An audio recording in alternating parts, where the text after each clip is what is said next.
from Paris. This is a special edition of Evans and Novak.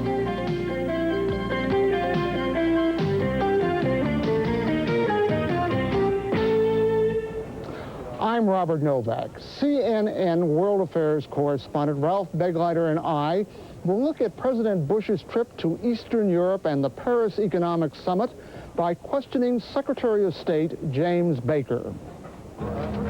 The president began his tour in Poland and Hungary, setting the stage for what he wanted to do in Paris.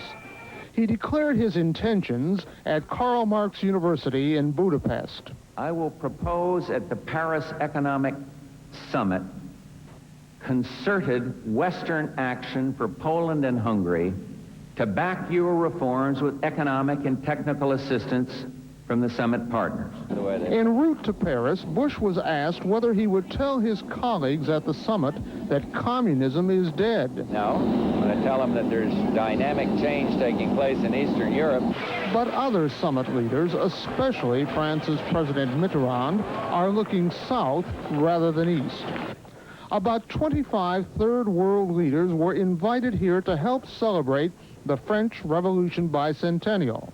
And they immediately put pressure on the rich Summit 7 to convene a global North-South conference to help the impoverished Third World countries.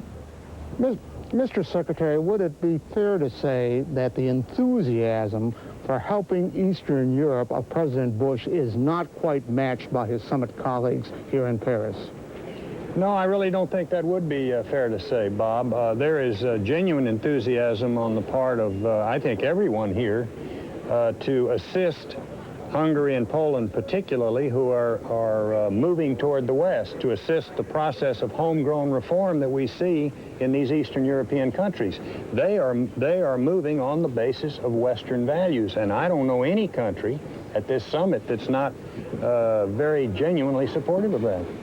We'll be back with more questions about the summit and other foreign affairs after these messages.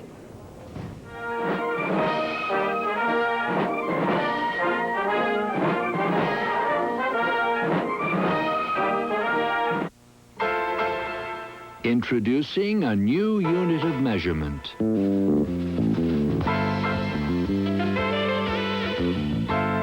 The new Honda Civic four-door sedan. It's easy to use. Just put the car you're interested in buying next to the new Civic four-door and see if it measures up.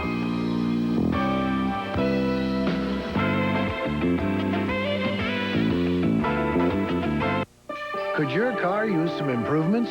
Like a Z-Bart sunroof, Z-Bart fabric protection, window tinting, Z-Bart paint protection, no waxing ever, auto alarms. Z-Bart has dozens of improvements. Z-Bart improves trucks and vans, too, with running boards, bed liners, van racks, and more. And I thought all Z-Bart did was rust protection.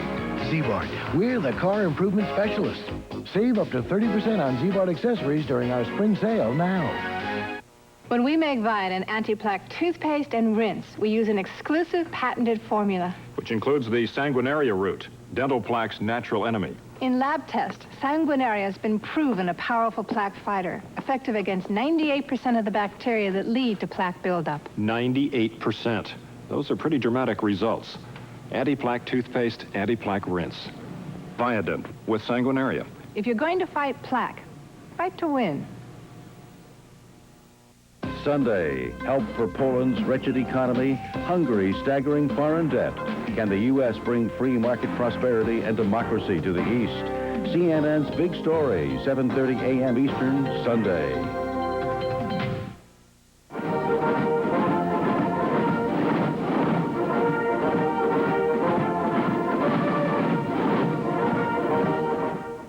Mr. Secretary, does assisting the East, Eastern Europe, and the Soviet Union mean the United States is now prepared to allow the East to have some of that technology that they so desperately need to move ahead in their economy, or is that not part of the deal?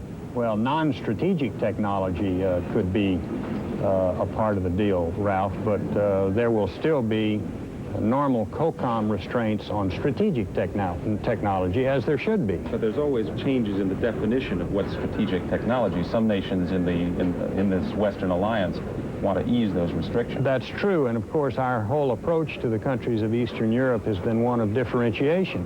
The technology that might be approved by COCOM for transfer to a country like Hungary, for instance, might well be different than what COCOM might approve for transfer to a country like Romania. So you can't generalize with respect to it. It's still important to the United States and to our COCOM partners that we protect our strategic technology. Are there milestones you're setting up on issues like human rights and so on within the administration to see how Poland and Hungary come along, and are the other allies in agreement on those for future steps? Well, they're not milestones in the sense of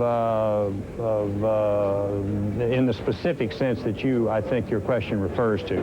But clearly, we look at progress in both of those countries, political progress and economic progress, and should there be a reversal of that progress, then it would change the way in which we would recommend approaching those two countries, but not in the sense of the specific sense I think that you have in mind. With respect to most favored nations treatment for Hungary, for instance, it's only a case of they're codifying some laws that they're already debating. Once they do that, they'll get MFN. So there's a good example, though, of a specific guideline or guidepost. Mr. Secretary, I just want to go back to that original point I made. I just don't hear other people talking with the enthusiasm of President Bush about this whole Eastern European revolution. Well, then you haven't been attending the meetings that I spent 4 hours in yesterday. There is genuine enthusiasm on the part of everyone because this is a great victory for the West. It's a great victory, Bob, for free markets. They're not there yet, but they're professing, they're admitting they want to go there. They're acknowledging that the old system has failed. It's a great victory for democracy. They're talking about and holding free elections. There's genuine enthusiasm on the part of all these summit countries. Now, you may be comparing this to the position of the United States as recently as a year ago, where we were the country that was holding back on movement toward Eastern European countries that were expressing a desire to move toward the West. We were doing that because we were not satisfied then that the movement had gone as far as it should have. But there's been dramatic progress in the last 12 months. Have you endorsed, like the Lenses program, the solidarity leader in Poland who wants to put parliamentary control over the power of the purse, remove the communist control